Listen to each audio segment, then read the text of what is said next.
¿Alguna vez ha presenciado una noche en la que todo parecía perfecto hasta que una copa de vino reveló la verdad?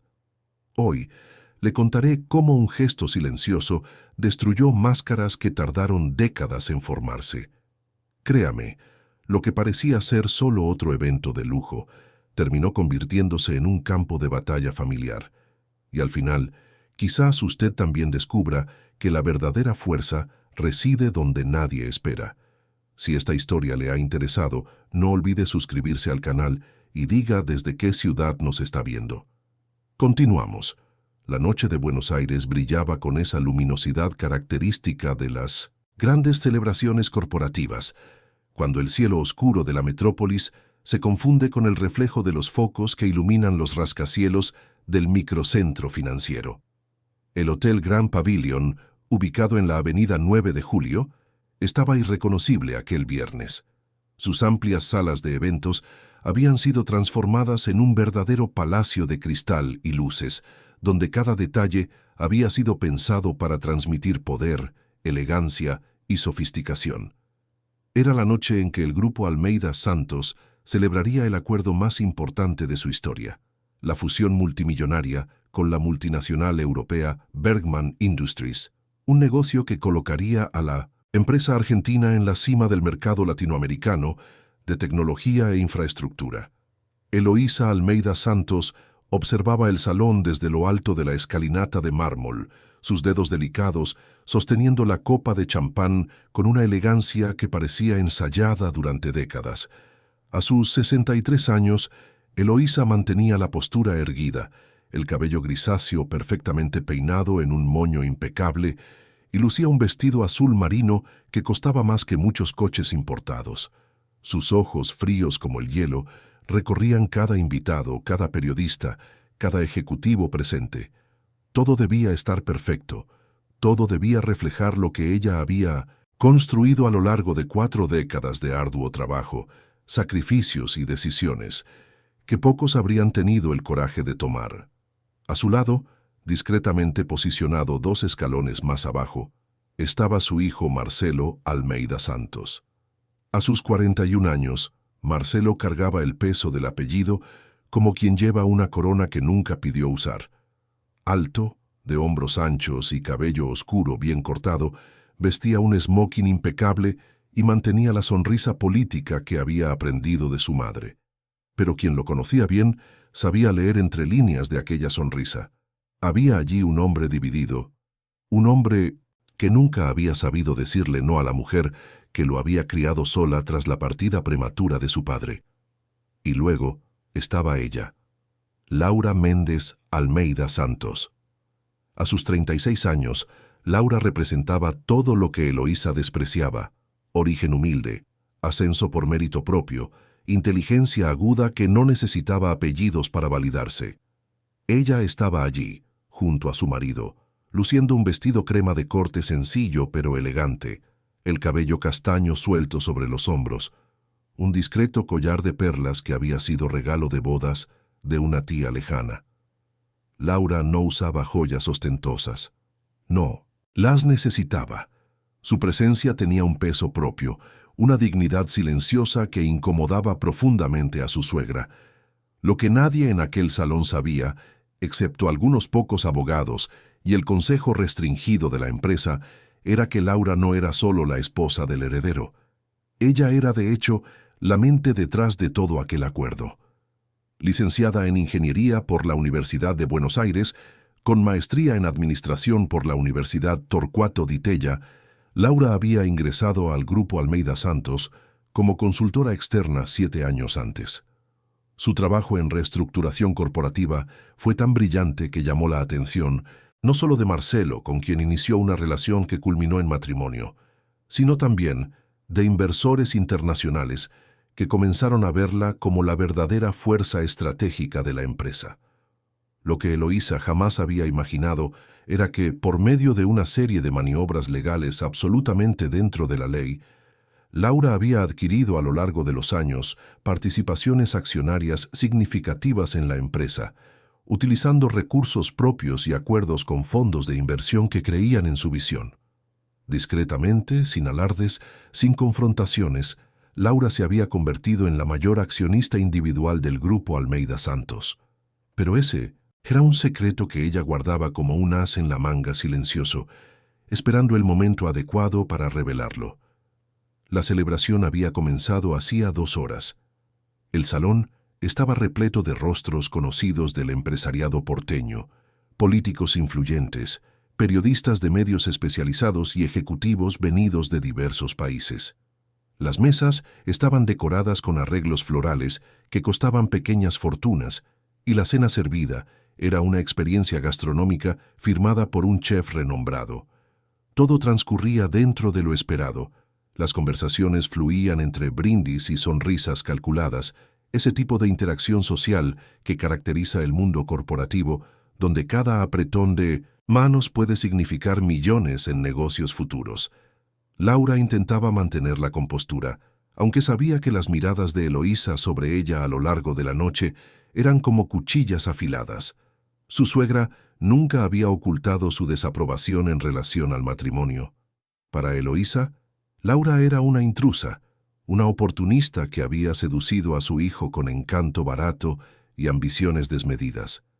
El hecho de que Laura fuera una profesional extremadamente competente solo empeoraba la situación, pues eso significaba que no era solo una amenaza sentimental, sino también una amenaza al control absoluto que Eloísa ejercía sobre el imperio familiar. Marcelo, por su parte, vivía en un constante estado de tensión. Amaba a su esposa, admiraba su inteligencia, respetaba sus logros, pero el miedo a desagradar a su madre era una sombra que lo perseguía desde la infancia. Eloísa había criado a Marcelo con mano de hierro tras enviudar temprano, moldeándolo para ser el sucesor perfecto del imperio que ella misma había expandido. Y Marcelo, a pesar de todos sus diplomas y experiencia, nunca había logrado liberarse de aquella programación emocional que lo transformaba en un niño obediente siempre que estaba delante de su madre. El momento crucial de la noche se estaba acercando. Los representantes de Bergman Industries ya habían llegado al escenario montado al fondo del salón y los periodistas posicionaban sus cámaras. Era hora del discurso oficial y de la firma simbólica del contrato que sería formalizado en los días siguientes. Eloísa bajó la escalinata con la solemnidad de una reina, seguida por Marcelo y Laura. El trío se posicionó ante las cámaras y los flashes comenzaron a estallar como fuegos artificiales silenciosos. El presidente de Bergman Industries, un alemán de cabellos grises llamado Klaus Schneider, pronunció un discurso breve y objetivo, enalteciendo la asociación y el potencial del mercado latinoamericano. Eloísa respondió con su discurso preparado, hablando sobre legado, tradición y el futuro prometedor que se dibujaba. Su voz era firme, controlada, cada palabra elegida para transmitir autoridad. Apenas miró a Laura durante toda la alocución, como si su nuera fuera solo una figurante en aquel escenario. Pero entonces sucedió algo que nadie esperaba. Uno de los periodistas, más atento a los entretelones corporativos, levantó la mano y le hizo una pregunta directa a Laura. Señora Almeida Santos, ¿cómo evalúa su participación en la estructuración de este acuerdo? Hay rumores de que usted fue fundamental en 1900. Las negociaciones técnicas. El silencio que siguió fue tenso. Eloísa se giró lentamente hacia Laura, sus ojos ardiendo con una furia contenida. Marcelo tragó saliva, paralizado entre su madre y su esposa. Laura, por su parte, mantuvo la calma. Con una voz suave pero firme, respondió: Fue un trabajo en equipo, como siempre lo es en grandes proyectos.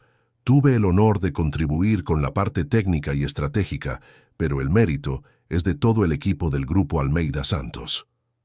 La respuesta fue diplomáticamente perfecta, pero para Eloísa fue como una bofetada pública. La idea de que Laura recibiera cualquier crédito, de que su nombre fuera asociado al éxito de la empresa, era intolerable. Algo dentro de la matriarca se rompió en ese momento. Una rabia acumulada por años de sentir su control amenazado, de ver a su hijo enamorado de una mujer que ella jamás aprobaría, de presenciar la competencia de alguien que, En su mente distorsionada, debería permanecer siempre en segundo plano. Lo que sucedió a continuación sería recordado por todos los presentes como uno de los momentos más impactantes de la historia empresarial porteña. Eloísa tomó su copa de vino tinto, una bebida con cuerpo y, de color profundo, y con un movimiento deliberado, calculado, cruel, derramó todo el contenido sobre el vestido crema de Laura. El líquido escurrió por el delicado tejido, manchando no solo la ropa, sino simbólicamente marcando aquel momento como un punto de inflexión. El salón entero quedó en silencio. 300 personas presenciaron aquella agresión pública, aquella demostración de crueldad disfrazada de accidente. Pero todos sabían que no había sido accidente. La mirada de Eloísa lo dejaba muy claro. Era un mensaje, una advertencia, una demostración de poder. Era la matriarca diciéndole a todos allí: esta es mi empresa, esta es mi familia, y yo decido quién tiene valor y quién no. Laura permaneció inmóvil durante algunos segundos que parecieron eternos. El vino escurría por su vestido, goteando en el suelo de mármol. Ella no gritó, no lloró, no reaccionó con violencia. Simplemente se quedó allí, absorbiendo la humillación con una dignidad que contrastaba brutalmente con la crueldad del gesto. Sus ojos encontraron los de Marcelo, buscando algún apoyo, alguna reacción, alguna defensa. Pero el marido estaba paralizado, pálido, incapaz de moverse o hablar. Fue entonces cuando sucedió algo inesperado. Desde el fondo del salón, un hombre de aproximadamente 50 años, cabellos grises y gafas de montura discreta, comenzó a caminar hacia el escenario. Era Roberto Machado, el abogado más antiguo del grupo Almeida Santos, un hombre conocido por su integridad inquebrantable y por su profundo conocimiento de los vericuetos legales de la empresa. Roberto había presenciado muchas cosas a lo largo de sus 25 años de servicio, pero aquello superaba todos los límites. Con pasos firmes, Roberto subió al escenario y ante todas las cámaras le ofreció su blazer a Laura. «Permítame, señora», dijo en voz lo suficientemente alta para que todos oyeran. Laura aceptó el gesto, cubriendo el vestido manchado. Roberto entonces se giró hacia Eloísa y con una voz tranquila pero cargada de reprobación dijo: «Creo que la señora necesita un momento para recomponerse. Quizás sea mejor dar por terminado el evento oficial aquí». La sugerencia de Roberto fue como un shock de realidad. Los representantes de Bergman Industries ya murmuraban entre sí, claramente incómodos. Los periodistas susurraban y algunos ya comenzaban a teclear frenéticamente en sus teléfonos, enviando las primeras notas sobre el escándalo. El clima de celebración se había transformado en algo tenso, vergonzoso, imposible de ignorar. Eloísa intentó recuperar el control de la situación. «Fue un accidente», dijo ella con una voz que sonaba falsa incluso para los más ingenuos. «Pido disculpas por lo ocurrido. Vamos a continuar la celebración». Pero nadie creyó. El daño estaba hecho y no había forma de deshacerlo. Laura, aún envuelta en el blazer de Roberto, bajó del escenario con la cabeza alta. No corrió, no se escondió. Caminó por el salón hacia la salida y a cada paso podía sentir las miradas de los presentes sobre ella. Algunos eran de lástima, otros de curiosidad morbosa, pero había también miradas de respeto, de admiración por la forma en que mantenía la compostura ante tamaña humillación. Marcelo finalmente reaccionó, corriendo detrás de su esposa. «Laura, espera», la llamó, pero cuando la alcanzó en el pasillo fuera del salón, no sabía qué decir. Las palabras morían en su garganta, sofocadas por la culpa y la cobardía. Laura miró a su marido con una mezcla de decepción y tristeza. «No dijiste nada», murmuró ella. «Delante de todos, delante de las cámaras, tu madre me humilló y no dijiste absolutamente nada». Marcelo abrió la boca para defenderse, pero ¿qué defensa podía haber? Le había fallado a su esposa en el momento en que ella más lo necesitaba. Yo no sabía qué hacer», logró decir, su voz débil. Laura negó con la cabeza, las lágrimas finalmente brotando, no de debilidad, sino de pura decepción. Siempre sabes qué hacer cuando tu madre lo ordena, pero cuando se trata de defenderme, no sabes. Lo entiendo ahora. Ella se alejó, dejando a Marcelo solo en el pasillo, el sonido de la celebración continuando al fondo, como una banda sonora irónica para el matrimonio que acababa de revelar sus grietas más profundas. Laura tomó un taxi frente al hotel, aún usando el blazer de Roberto sobre el vestido manchado, y fue al apartamento que compartía con Marcelo en Palermo, un barrio elegante de la zona norte de Buenos Aires. Mientras tanto, dentro del salón, los eventos continuaban desarrollándose. Una joven periodista llamada Beatriz Campos, que había sido invitada como acompañante de uno de los inversores, había grabado todo el incidente en su celular. Instintivamente, sin pensar en las consecuencias, publicó el video en sus redes sociales con una leyenda simple pero poderosa. Cuando el poder revela su verdadera cara, empresaria humilla públicamente a su nuera durante evento corporativo en BA.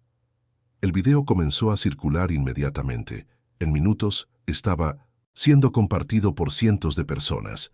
En una hora eran miles. Los hashtags que surgieron espontáneamente en las redes comenzaron a viralizarse, y lo que había sucedido en aquel salón restringido del Hotel Grand Pavilion estaba ahora expuesto para que el mundo entero lo viera y juzgara. Laura llegó a casa, se encerró en su habitación y finalmente permitió que las emociones que había reprimido toda la noche salieran a la luz. Lloró por la humillación, por la traición del marido que no la defendió, por los años de desprecio silencioso que había soportado intentando ser aceptada por una familia que jamás la aceptaría. Pero mientras lloraba, algo dentro de ella comenzaba a transformarse. El dolor estaba dando paso a la rabia, y la rabia estaba empezando a cristalizarse en determinación. Se levantó, se lavó la cara y fue al estudio que tenía en casa. Encendió el ordenador y comenzó a revisar documentos, contratos, participaciones accionarias. Laura había guardado cada prueba, cada registro, cada evidencia de su contribución real al grupo Almeida Santos. Y más que eso, tenía los papeles que probaban su participación mayoritaria en la empresa. Si Eloísa quería guerra, habría guerra. Pero sería una guerra librada en 1901, los tribunales, en las salas de reunión, en el campo donde Laura era imbatible. El campo de la verdad documentada y de la competencia profesional. Aquella noche, mientras Buenos Aires dormía y las redes sociales hervían con el escándalo, 3 personas no podían dormir. Eloísa, en su mansión en Recoleta, dándose cuenta demasiado tarde de que su gesto impulsivo podría tener consecuencias que ella no había previsto.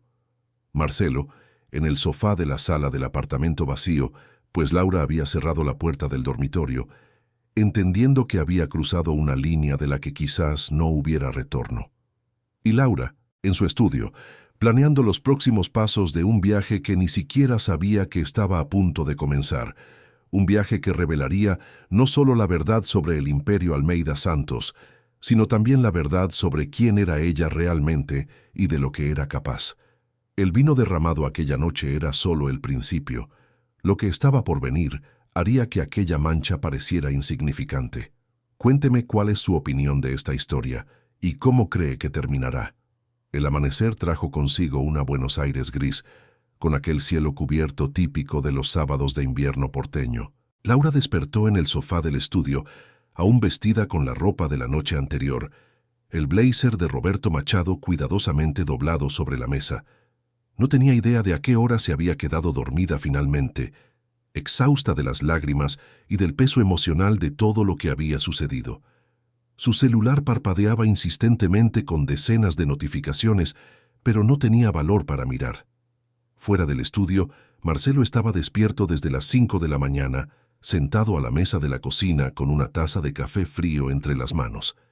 Había pasado la noche entera en 1960, el sofá de la sala, reviviendo mentalmente cada segundo de aquel momento terrible, su parálisis, su incapacidad de defender a su propia esposa. ¿Cuántas veces a lo largo del matrimonio había elegido el silencio para evitar confrontaciones con su madre? ¿Cuántas veces Laura había tragado la humillación en silencio, esperando que él tomara una posición que nunca llegaba?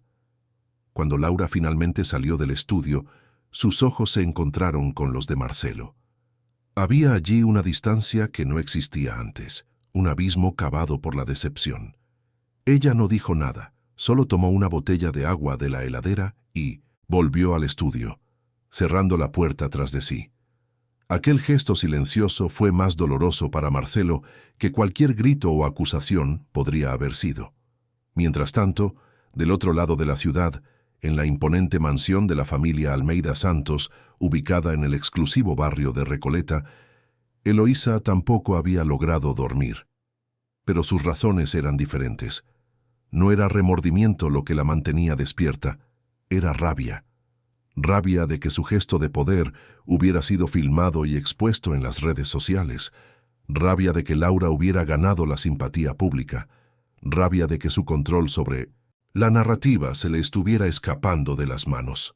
Llamó a Cristina Fagundes, su asesora de prensa desde hacía más de 15 años. «Necesitamos controlar este escándalo», dijo Eloísa, sin siquiera saludar. «Quiero que prepare una nota oficial diciendo que fue un accidente, que hubo un malentendido, que la empresa lamenta lo ocurrido». Cristina, del otro lado de la línea, dudó. Había visto el video, así como millones de personas. No había forma de vender aquello como un accidente. «Doña Eloísa», comenzó cautelosamente, «quizás sea mejor adoptar una postura de silencio estratégico por ahora. La narrativa ya está establecida, y cualquier intento de negación puede empeorar la situación». Eloísa colgó el teléfono sin responder. No estaba acostumbrada a oír un no, a recibir consejos que contradijeran su voluntad. Durante décadas había moldeado la realidad a su alrededor a través de la fuerza de su personalidad y de su poder económico. Pero esta era una nueva era, una era donde cámaras de celular y redes sociales podían derribar imperios construidos sobre apariencias en cuestión de horas. El video publicado por Beatriz Campos había superado los 5 millones de visualizaciones durante la madrugada. Los comentarios eran abrumadoramente favorables a Laura.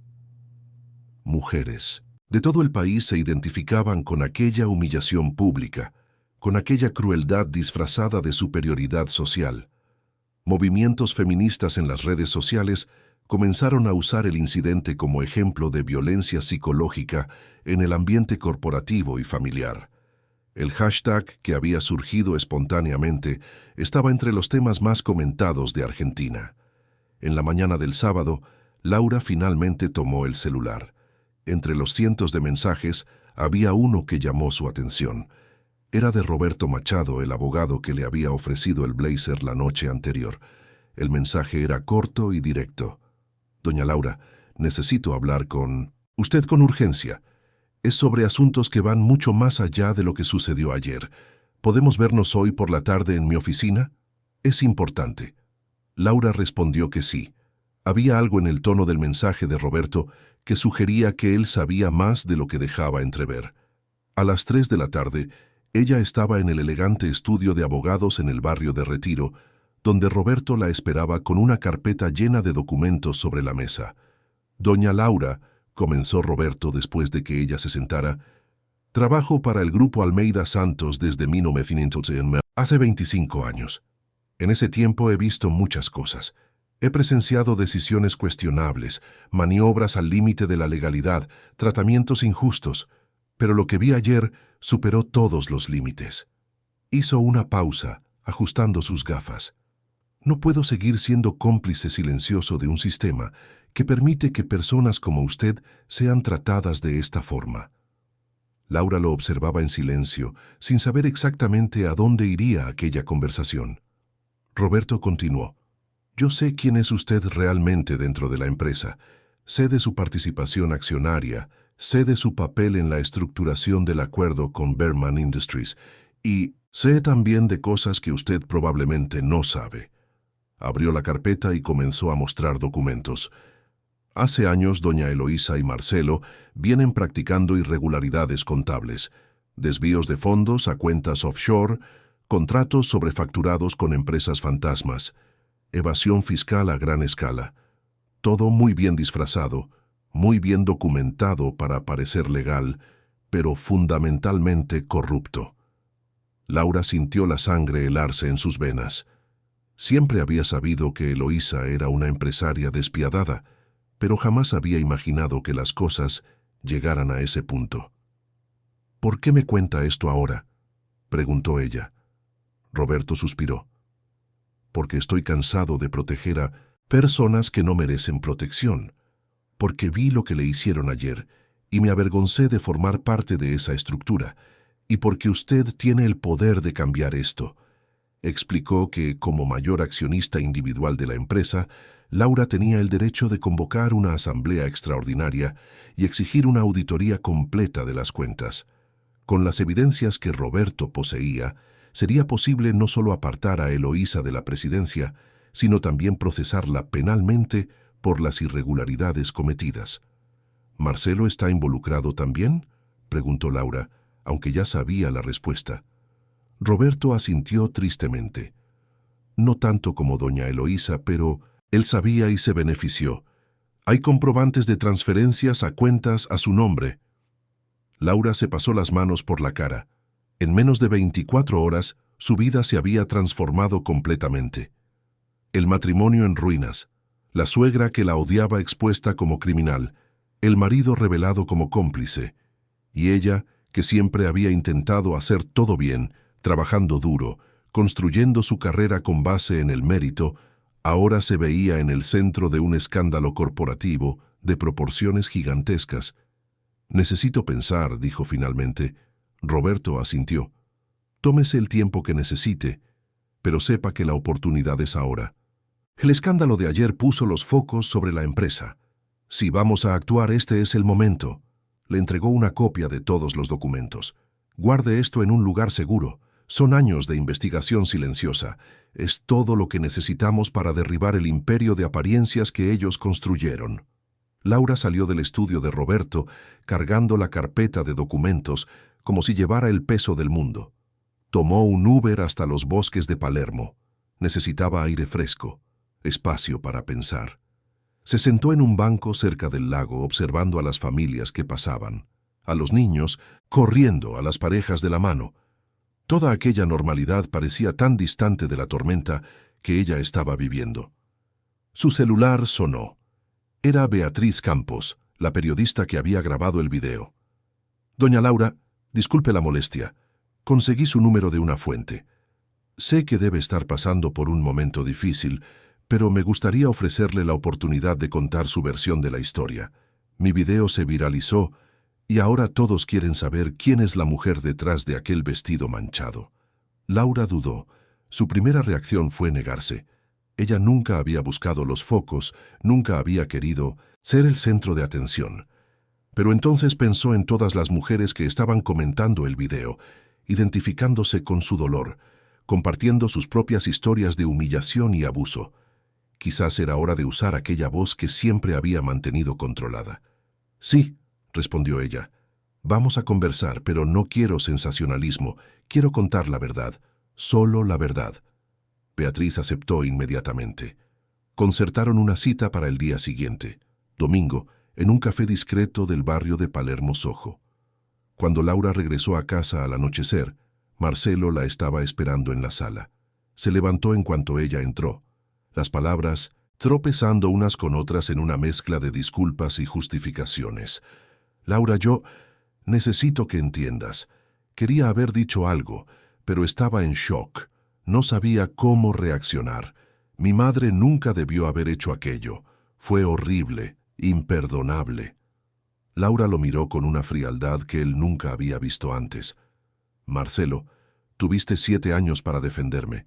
7 años de humillaciones menores, de comentarios maliciosos, de irrespeto constante de tu madre.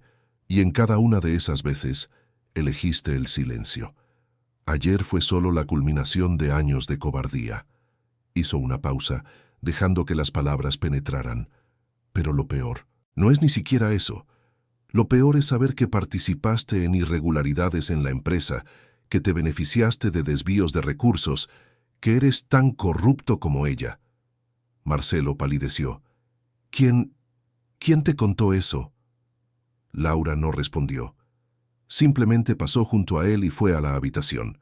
«Voy a dormir en la habitación de invitados esta noche», dijo antes de cerrar la puerta.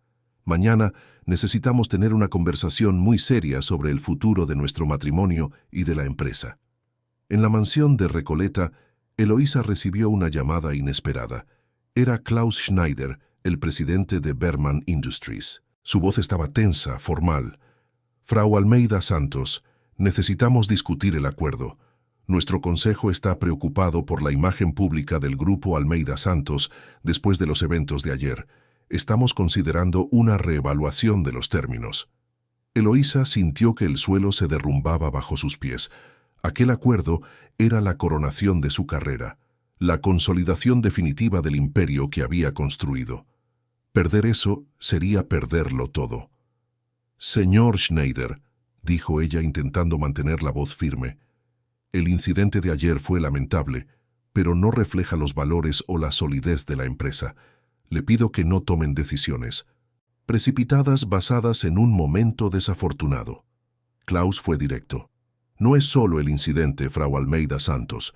Nuestro equipo de due diligence ha comenzado a encontrar algunas inconsistencias en los estados financieros, nada grave aún, pero lo suficiente para justificar una auditoría más profunda. Le daremos una respuesta en unos días».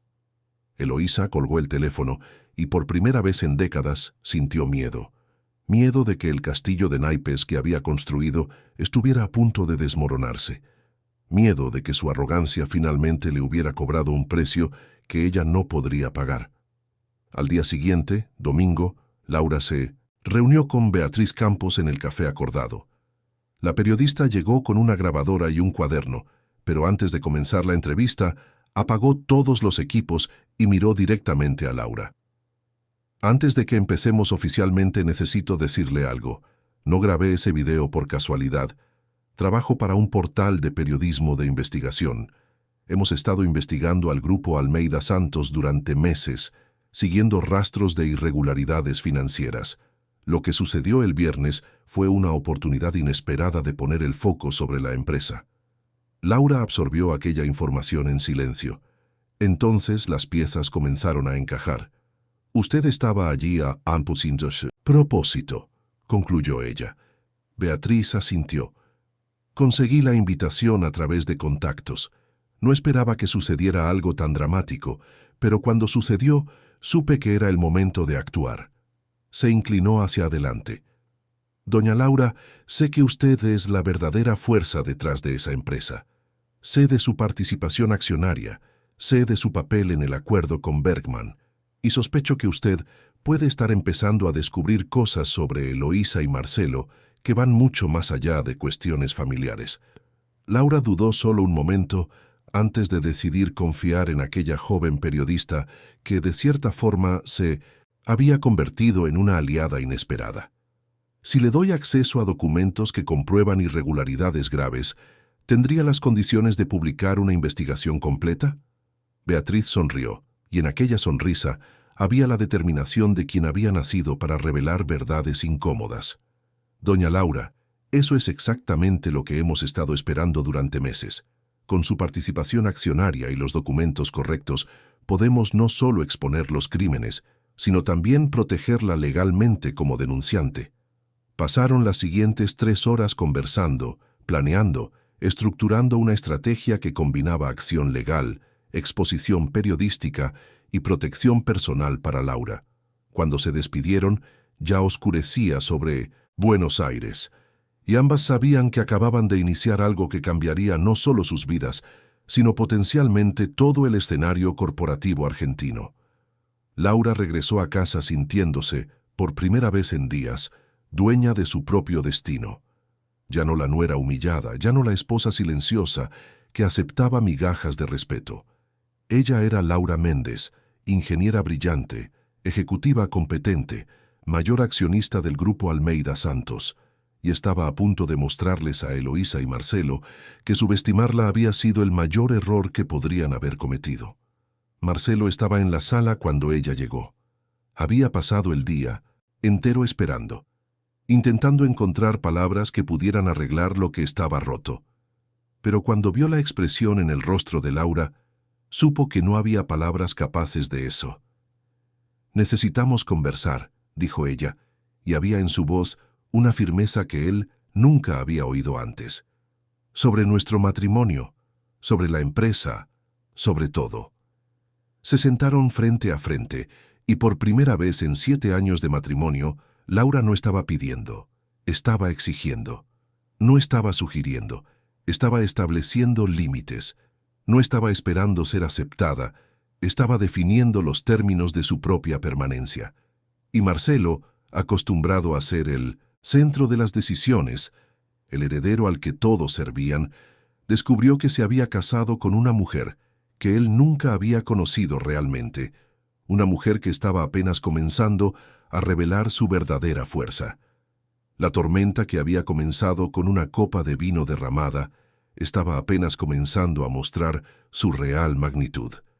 Y en el centro de ella, ya no como víctima, sino como protagonista de su propia historia, estaba Laura, lista para cambiar el juego y reconstruir no solo una empresa, sino su propia vida. El lunes amaneció con Buenos Aires sumergida en una fina llovizna, esa lluvia persistente que parecía lavar las calles y al mismo tiempo cargar consigo un peso de melancolía. Laura despertó temprano, más temprano de lo habitual, con una claridad mental que no sentía hacía años. Había tomado decisiones durante la noche, decisiones que cambiarían irrevocablemente el curso de su vida. Se puso un traje azul marino, se recogió el cabello en un moño impecable y por primera vez en mucho tiempo se miró en el espejo y vio no a la nuera rechazada, sino a la ejecutiva competente que siempre había sido. Marcelo aún dormía cuando ella salió del apartamento, o fingía dormir. Laura no estaba segura. La conversación de la noche anterior había sido larga y dolorosa. Él había intentado justificar su participación en las irregularidades de la empresa, alegando que solo seguía órdenes de su madre, que no sabía la extensión de los problemas, que estaba dispuesto a corregirlo todo. Pero Laura ya no era la mujer que aceptaba excusas vacías. Ella había dejado claro, o él colaboraba con la investigación que estaba a punto de iniciarse, o sería arrastrado junto con Eloísa en la caída inevitable del imperio corrupto. La oficina del Grupo Almeida Santos estaba en uno de los edificios más modernos de Puerto Madero, corazón del centro financiero porteño. Laura llegó a las 7:30 de la mañana, antes de la mayoría de los empleados.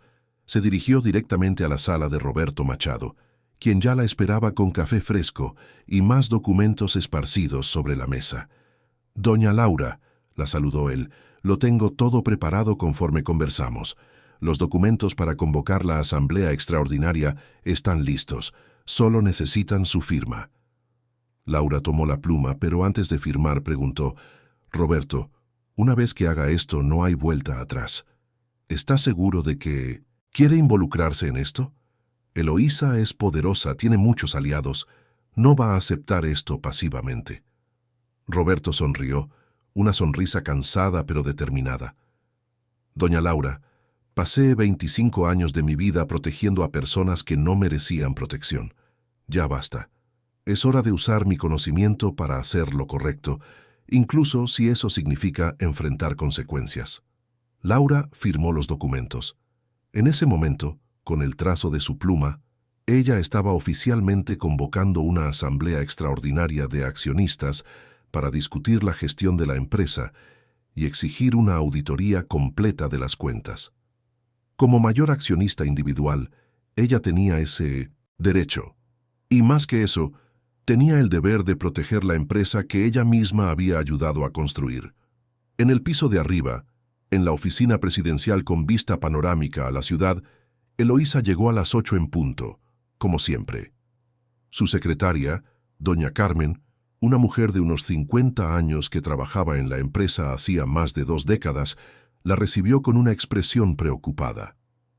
«Doña Eloísa, ha recibido una notificación oficial. Es sobre una convocatoria de asamblea extraordinaria».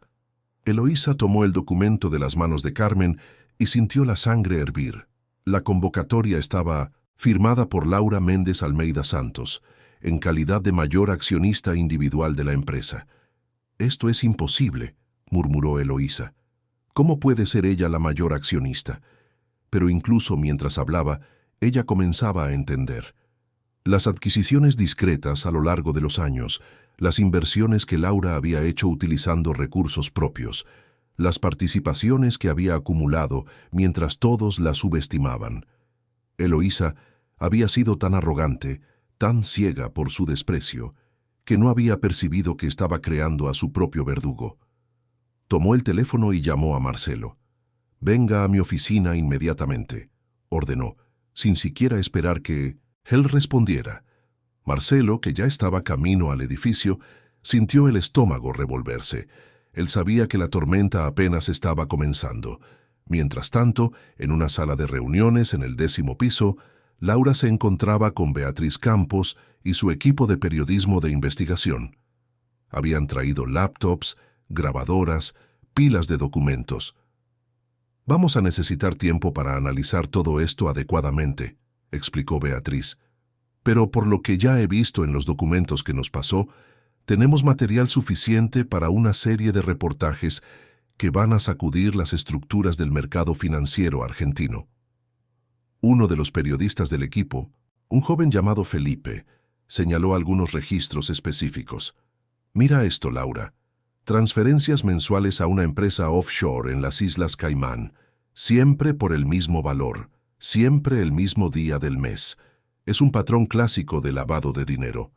Laura se sentía dividida entre la satisfacción de finalmente tener pruebas concretas y la tristeza de confirmar que el hombre con quien se había casado era, de hecho, parte de aquella corrupción. La reunión fue interrumpida por un golpe urgente en la puerta. Era Carmen, la secretaria de Eloísa, con los ojos rojos de quien había llorado recientemente. «Doña Laura, ¿puedo hablar con usted en particular?». Laura pidió permiso a los periodistas y salió al pasillo con Carmen. La mujer mayor sujetó las manos de Laura con una intensidad desesperada. «Doña Laura, yo sé cosas que doña Eloísa hizo a lo largo de los años, cosas que yo debería haber denunciado hace mucho tiempo, pero tenía miedo de perder mi empleo, miedo de represalias. Pero después de lo que hizo con usted el viernes, no puedo seguir callada». Laura llevó a Carmen a una sala vacía. «Cuéntemelo todo», dijo ella, y Carmen comenzó a hablar. Fueron 20 minutos de revelaciones que dejaron a Laura cada vez más impactada. Contratos falsificados, sobornos a inspectores, amenazas a competidores. Eloísa no había construido un imperio solo con trabajo duro, sino con una combinación de competencia y absoluta falta de escrúpulos. Y Carmen tenía documentos, correos electrónicos, grabaciones de conversaciones. Ella había guardado todo como una especie de seguro personal en caso de que algún día necesitara protegerse. «¿Por qué me cuenta esto ahora?», preguntó Laura. Carmen se secó las lágrimas. «Porque la vi entrar aquí esta mañana, vi la postura, la determinación, y pensé, esta es la persona que finalmente puede hacer lo correcto. Esta es la persona que tiene el coraje de enfrentar a doña Eloísa y vencer». Le entregó a Laura un pendrive. «Aquí está todo. Úselo con sabiduría». Cuando Laura regresó a la sala de reuniones, ella llevaba no solo el pendrive de Carmen, sino también la confirmación de que había mucha más gente dentro de la empresa esperando la oportunidad de ver la verdad prevalecer. El equipo de Beatriz quedó eufórico con el nuevo material. «Con esto, podemos publicar el primer reportaje mañana mismo», dijo Beatriz. En la oficina presidencial, la reunión entre Eloísa y Marcelo distaba mucho de ser amigable. «¿Cómo pudiste dejar que esto sucediera?», gritaba Eloísa. «¿Cómo pudiste ser tan estúpido como para no darte cuenta de que tu esposa estaba comprando acciones de la empresa?». Marcelo, por primera vez en su vida, no se encogió ante la furia de su madre. «Madre, el problema no es lo que Laura hizo, el problema es lo que nosotros hicimos. Los desvíos, las irregularidades, todo eso saldrá a la luz. Y cuando salga, no habrá apellido ni dinero que nos proteja». Eloísa lo miró con frialdad. «¿Estás del lado de ella ahora? ¿Es eso?». Marcelo respiró hondo. Estoy del lado de la verdad, madre. Y la verdad es que construimos todo esto sobre una base podrida. Fui cómplice, lo sé, pero aún puedo intentar arreglarlo. Eloísa soltó una risa amarga. ¿Arreglar? Hijo, tú no entiendes nada de poder. El poder no se arregla, el poder se ejerce. Y es exactamente lo que voy a hacer. Tomó el teléfono y comenzó a hacer una serie de llamadas. A abogados influyentes, a políticos con quienes había hecho negocios a lo largo de los años, a periodistas que estaban en su nómina. Eloísa estaba movilizando su arsenal completo, preparándose para una guerra que no tenía intención de perder. Pero lo que ella no sabía era que el mundo había cambiado. Las viejas reglas del juego, donde poder y dinero compraban silencio, estaban siendo reescritas por una generación que valoraba la transparencia y la justicia por encima de la conveniencia y la lealtad ciega. Por la tarde, la noticia sobre la convocatoria de la Asamblea Extraordinaria comenzó a circular en el mercado financiero. Las acciones del Grupo Almeida Santos cayeron un 3% en cuestión de horas. Los inversores comenzaron a hacer preguntas. Los analistas iniciaron reevaluaciones. El lomo Castillo de Naipes estaba comenzando a desmoronarse, y Eloísa podía sentir el suelo moverse bajo sus pies. Laura pasó el resto del día en reuniones con Roberto y con miembros del Consejo Administrativo que habían sido marginados por Eloísa a lo largo de los años. Descubrió que había muchos dentro de la empresa que estaban cansados de la gestión autoritaria de la matriarca, que querían cambios pero no tenían fuerza política para promoverlos. Ahora, con Laura liderando la oposición, finalmente veían una oportunidad. Uno de esos consejeros era Antonio Ribeiro, un hombre de 60 años, economista respetado que formaba parte del consejo desde la fundación de la empresa. Él había sido amigo del fallecido marido de Eloísa y había presenciado la transformación de la mujer a lo largo de las décadas. Laura, le dijo en particular, tu suegro era un hombre íntegro. Él construyó esta empresa basada en valores sólidos. Cuando él partió, Eloísa asumió el control y poco a poco fue distorsionando todo. Al principio eran pequeños desvíos éticos, luego se fueron haciendo mayores. Muchos de nosotros intentamos intervenir, pero ella nos silenció uno a uno, usando amenazas y manipulación. Tú eres nuestra última esperanza de rescatar el legado original de esta empresa. Las palabras de Antonio conmovieron profundamente a Laura. Ella no estaba solo luchando por sí misma, estaba luchando por algo más grande, por un principio, por un legado que merecía ser preservado. ¿Puedo contar con su apoyo en la asamblea?, preguntó ella. Antonio asintió con firmeza. No solo el mío, sino el de otros 4 consejeros. Juntos, representamos el 40% de los votos del Consejo. Con su participación accionaria y nuestro apoyo, podemos destituir a Eloísa de la presidencia. Cuando Laura salió del edificio al final del día, ya oscuro y con la llovizna, transformada en lluvia fuerte, se sintió al mismo tiempo exhausta y revigorizada. Cada paso que daba la alejaba más de la mujer que había sido y la acercaba a la mujer en la que se estaba convirtiendo. Tomó un taxi y, en lugar de ir directamente a casa, le pidió al conductor que la llevara a los bosques de Palermo. Incluso con la lluvia, necesitaba aquel momento de conexión con algo más grande, con la ciudad que amaba, con la vida que estaba reconstruyendo. Se sentó en un banco cubierto, observando la lluvia caer sobre el lago, las gotas formando círculos concéntricos en la superficie del agua. Su celular sonó. Era Marcelo. «Laura, ¿dónde estás? Necesitamos hablar». Ella dudó antes de contestar.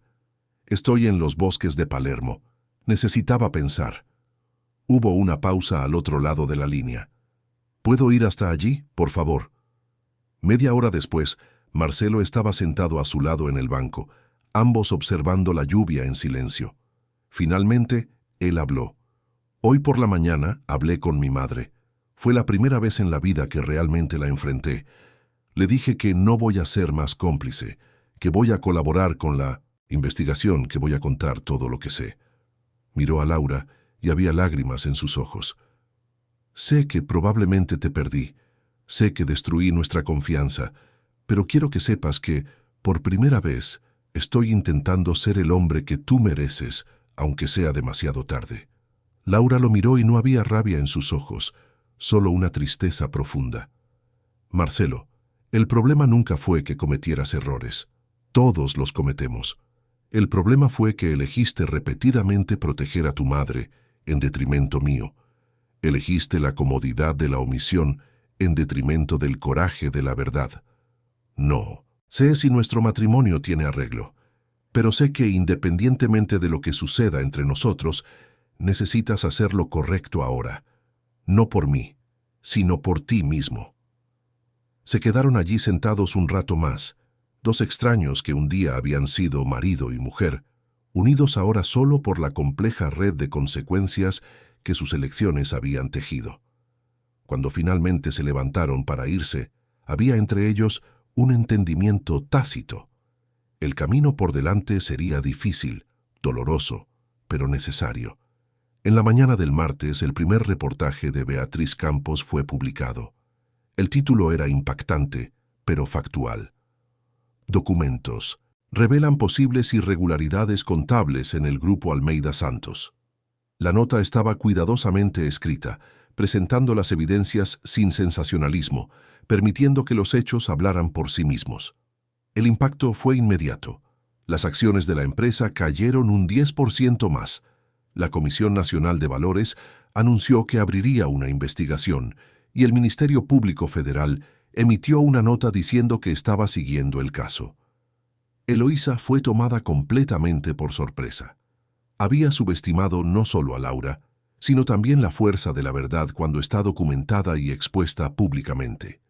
Sus abogados corrieron para controlar los daños, emitiendo notas, negándolo todo, prometiendo demandar al portal de noticias por difamación. Pero cada negativa sonaba más desesperada que la anterior. En la oficina del Grupo Almeida Santos, el ambiente era de tensión palpable. Los empleados susurraban por los pasillos. Los inversores llamaban exigiendo explicaciones. Los proveedores comenzaban a cuestionar contratos.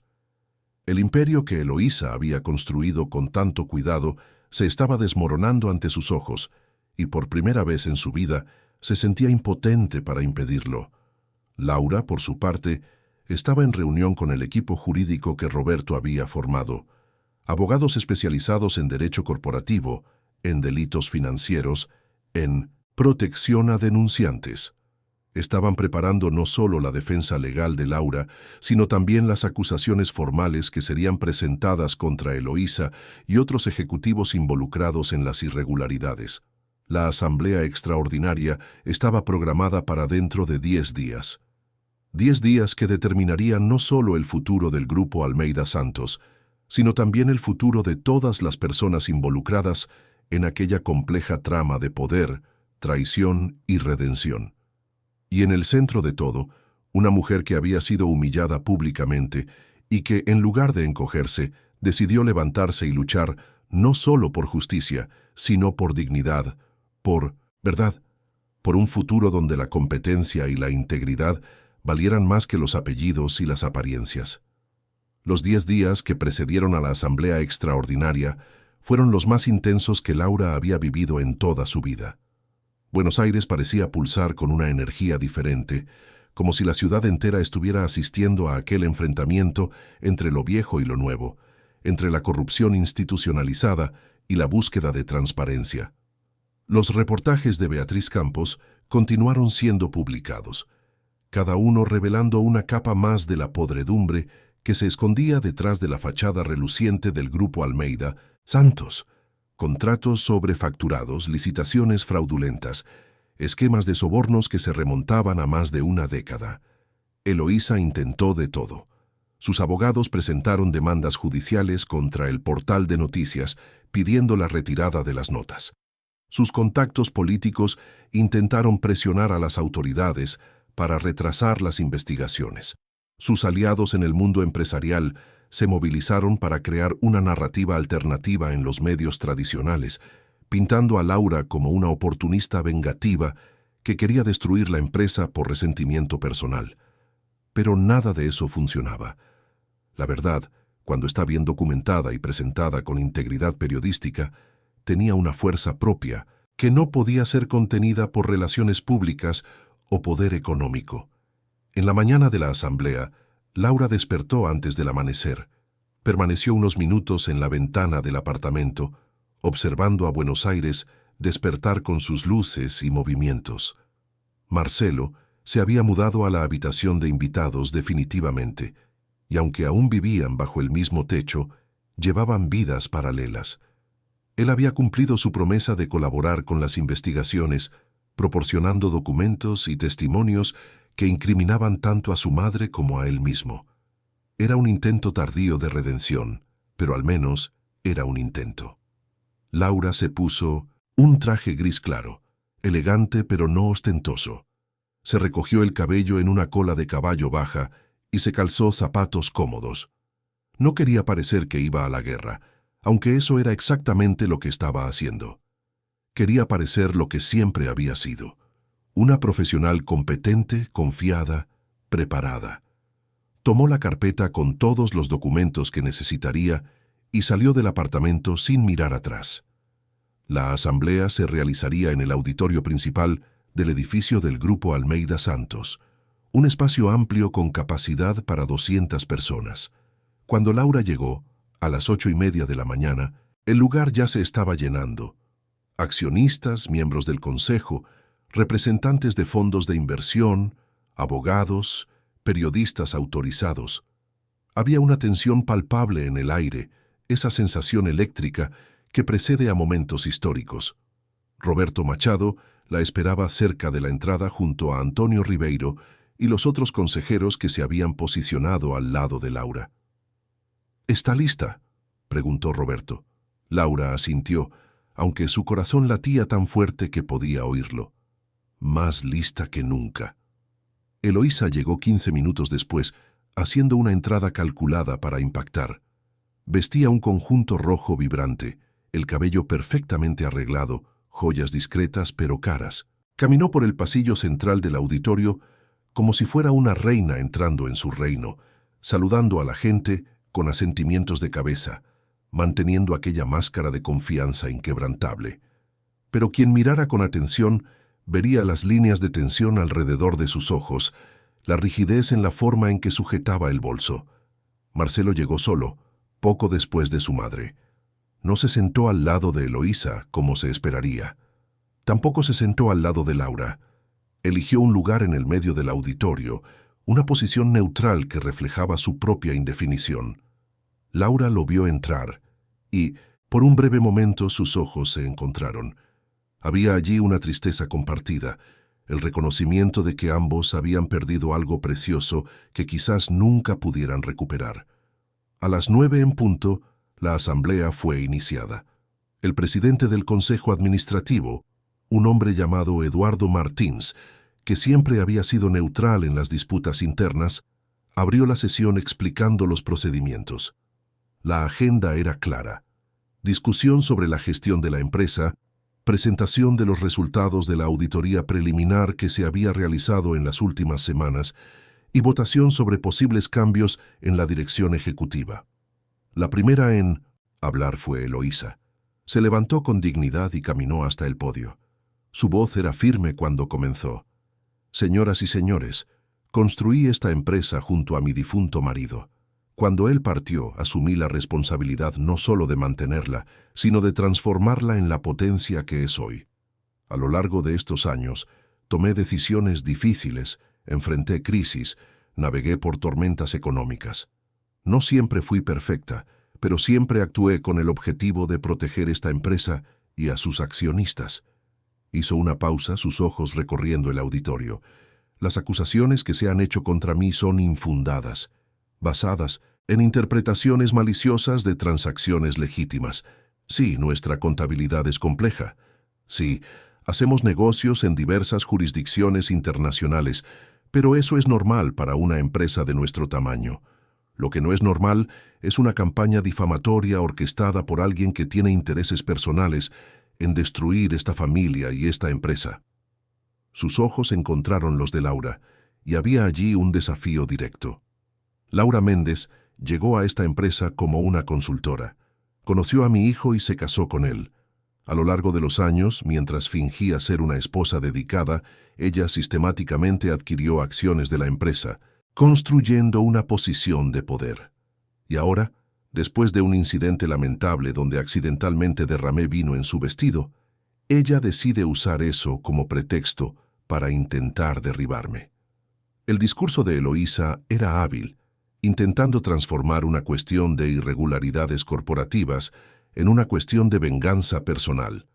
Pero cuando ella terminó y regresó a su lugar, era visible que muchos en el auditorio no estaban convencidos.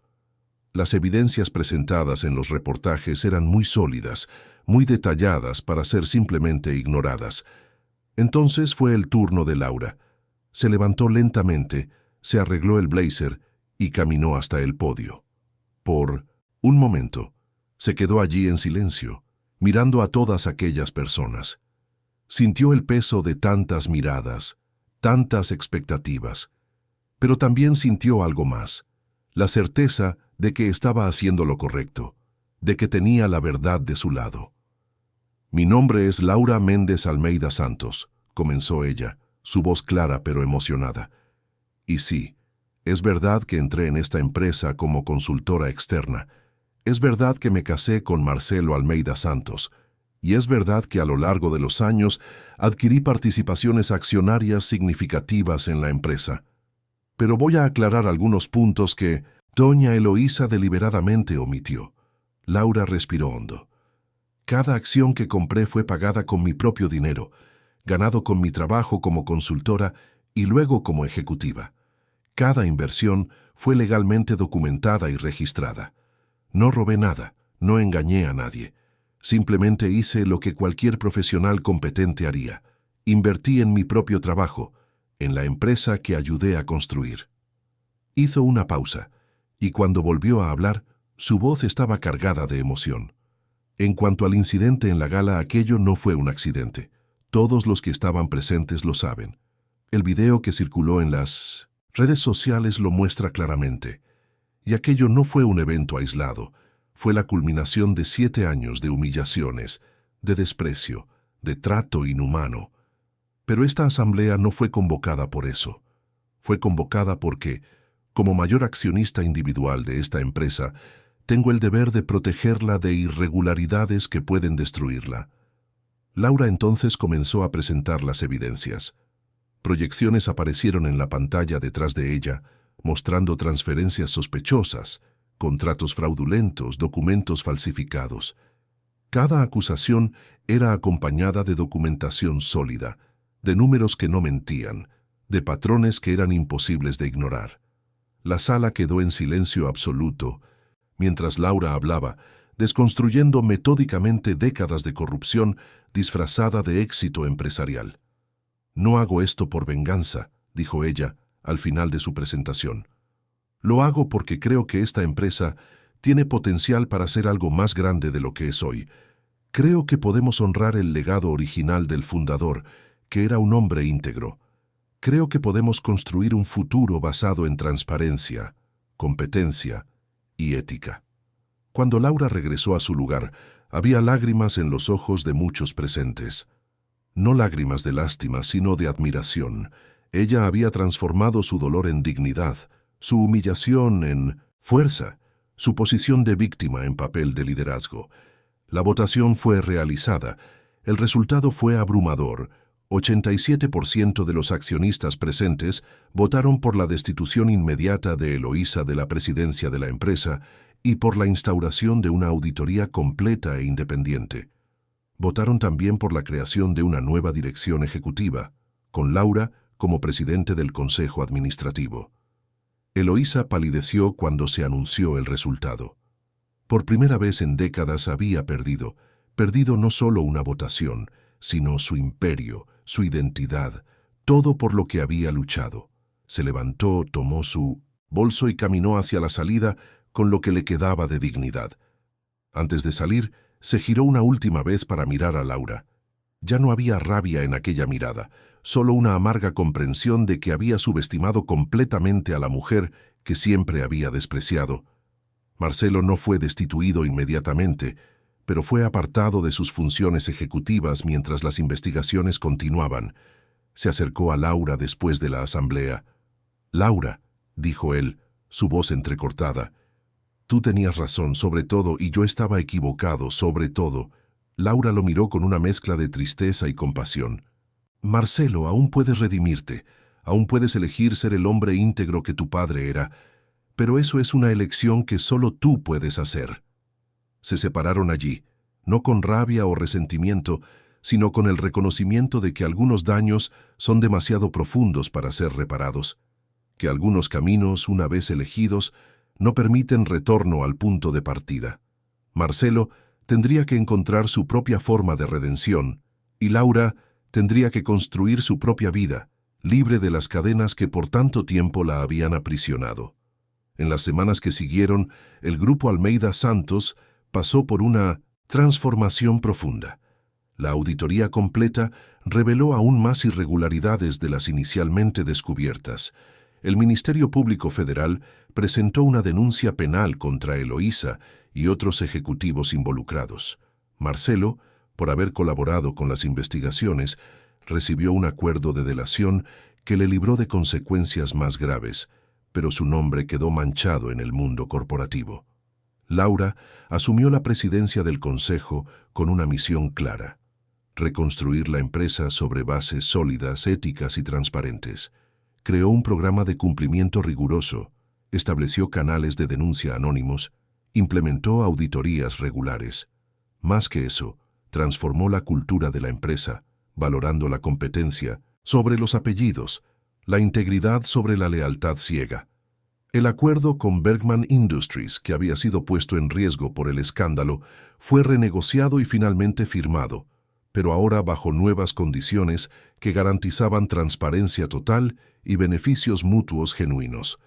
Klaus Schneider, en una entrevista posterior, afirmó que tenía más confianza en la empresa ahora, bajo nueva gestión, que nunca antes.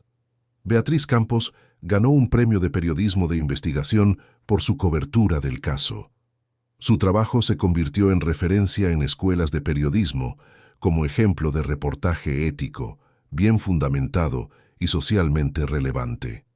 Ella y Laura desarrollaron una amistad genuina basada en el respeto mutuo y en la certeza de que habían juntas hecho algo importante. Roberto Machado fue ascendido a director jurídico de la empresa, una posición donde podía finalmente usar su conocimiento para construir en lugar de solo proteger secretos. Carmen, la secretaria que había guardado evidencias durante años, recibió una posición de mayor responsabilidad y respeto dentro de la organización. En cuanto a Laura y Marcelo, el matrimonio fue oficialmente disuelto 6 meses después de la asamblea. Fue una separación amigable, sin disputas ni amarguras. Ambos entendían que se habían casado bajo premisas falsas, que nunca se habían conocido realmente, más allá de las máscaras sociales que cada uno usaba. Marcelo se mudó a Río de Janeiro, donde comenzó a trabajar en una organización no gubernamental enfocada en educación para jóvenes de comunidades carenciadas. Era su forma de intentar construir algo positivo a partir de los escombros de sus elecciones pasadas. Laura permaneció en Buenos Aires, en la ciudad que amaba, reconstruyendo no solo una empresa, sino su propia vida. Algunos meses después de la separación, comenzó a frecuentar nuevamente lugares que siempre le habían gustado, pero que había abandonado durante el matrimonio. Cines, de arte, librerías independientes, cafés tranquilos donde podía leer y pensar. Fue en una de esas ocasiones, en una librería de Palermo Soho, en una tarde lluviosa de domingo, donde conoció a Andrés, un profesor de filosofía que no sabía nada sobre el mundo corporativo y no se impresionaba con apellidos o fortunas. Comenzaron a conversar sobre un libro que ambos estaban hojeando, y la conversación se extendió por horas, luego por otros encuentros, luego por una conexión genuina que crecía sin prisa ni presión. Un año después de la Asamblea Extraordinaria, Laura fue invitada a dar una conferencia sobre liderazgo femenino en el mundo corporativo. El auditorio estaba lleno de mujeres de todas las edades, muchas de ellas enfrentando sus propias batallas contra sistemas que intentaban silenciarlas. Laura contó su historia no como una víctima que buscaba compasión, sino como una superviviente que había descubierto su propia fuerza. «Hace un año», dijo ella al final de la conferencia, «una copa de vino fue derramada sobre mi vestido delante de cientos de personas. En ese momento pensé que estaba siendo destruida, pero ahora entiendo que aquello fue en realidad un momento de liberación, porque me forzó a tomar una decisión, permanecer callada y aceptar el abuso, o levantar mi voz y luchar por la verdad. Elegí la segunda opción, y esa elección cambió todo». Miró a la audiencia, viendo en muchos rostros el reflejo de sus propias luchas. «Si hay algo que quiero que se lleven de esta historia es esto: su voz importa, su dignidad importa, su trabajo, su competencia, su integridad, todo eso importa más que cualquier apellido, más que cualquier apariencia de poder. Y cuando usted se enfrenta a la elección entre el silencio conveniente y la verdad inconveniente, elija la verdad. Siempre elija la verdad». El aplauso que siguió fue largo y emocionado. Muchas mujeres se acercaron después para compartir sus propias historias, para agradecer a Laura por haber tenido el coraje de exponer lo que tantas vivían en silencio. Y Laura percibió que su jornada, por dolorosa que hubiera sido, había servido para algo más grande que ella misma. Había abierto camino para otras mujeres, había mostrado que era posible enfrentar estructuras de poder corruptas y vencer, no a través de venganza o violencia, sino a través de la verdad, de la documentación, de la persistencia y del coraje de no aceptar lo inaceptable. La vida de Laura no se volvió perfecta después de la victoria en la asamblea. Todavía había días difíciles, momentos de duda, cicatrices emocionales que tardaban en sanar, pero también había una sensación profunda de paz que venía de saber que ella había hecho lo correcto, que había honrado sus propios valores incluso cuando eso era difícil, incluso cuando el precio parecía demasiado alto para pagar. En una tarde de otoño, Laura estaba en su nuevo apartamento, más pequeño que el anterior pero con más luz y una bonita vista a los bosques de Palermo. Andrés estaba en la cocina preparando café y planeaban pasar el resto del domingo simplemente existiendo, sin agendas ni obligaciones. El celular de Laura sonó. Era un mensaje de Beatriz. «Acaba de salir la sentencia. Eloísa fue condenada. Se hizo justicia». Laura leyó el mensaje y sintió una compleja mezcla de emociones. No había alegría en la condena de su ex-suegra, solo un sentido de conclusión, de que un ciclo finalmente se había cerrado. Respondió con un simple «Gracias por avisarme». Dejó el celular a un lado y fue hasta la ventana, observando la ciudad que continuaba su rutina indiferente a los dramas personales que se desarrollaban en sus millones de vidas. Andrés se acercó por detrás, le puso una taza de café en las manos y se quedó allí a su lado, en silencio solidario. No necesitaba decir nada. Laura sabía que había encontrado en Andrés algo que nunca había tenido con Marcelo, una compañía genuina, basada en el respeto mutuo, en conversaciones verdaderas, en apoyo incondicional. No era un amor dramático de telenovela, pero era algo más profundo. Era un amor construido sobre la honestidad, sobre la disposición de ver y aceptar al otro tal como es. «¿Está todo bien?», preguntó Andrés suavemente. Laura asintió. «Sí, finalmente todo está bien». Y era verdad. Por primera vez en mucho tiempo, Laura podía decir eso y realmente sentir su veracidad. El imperio de apariencias había caído, la verdad había prevalecido, y ella era libre. Libre para ser quien realmente era, libre para construir la vida que realmente quería. Libre de las cadenas que por tanto tiempo la habían atado a expectativas ajenas y estructuras corruptas. La mancha de vino que un día había parecido el fin del mundo se había transformado en el comienzo de una nueva historia, una historia donde Laura ya no era una figura secundaria, sino la protagonista. Una historia donde la dignidad valía más que el estatus, donde la verdad valía más que la conveniencia, donde el coraje valía más que la conformidad. Y esa historia, Laura lo sabía, apenas estaba comenzando. Fin de la historia. Queridos oyentes, esperamos que la historia de Laura y Eloísa haya tocado su corazón. Si se emocionó con este viaje de coraje, redención y justicia, deje su like, suscríbase al canal y cuéntenos en los comentarios qué fue lo que más le marcó. ¿Será que usted ya vivió o conoce a alguien que enfrentó situaciones de humillación y logró salir adelante? Todos los días traemos historias intensas como esta, que revelan el lado más profundo del alma humana, los dilemas que enfrentamos entre el silencio y la verdad, entre la aceptación y la lucha. Cada historia es un viaje emocional que nos hace reflexionar sobre nuestras propias elecciones y sobre el tipo de persona que queremos ser. Le esperamos en el próximo episodio, con otra historia que removerá sus emociones y le hará pensar. Hasta entonces, recuerde, su voz importa, su dignidad importa, y nunca es tarde para elegir la verdad.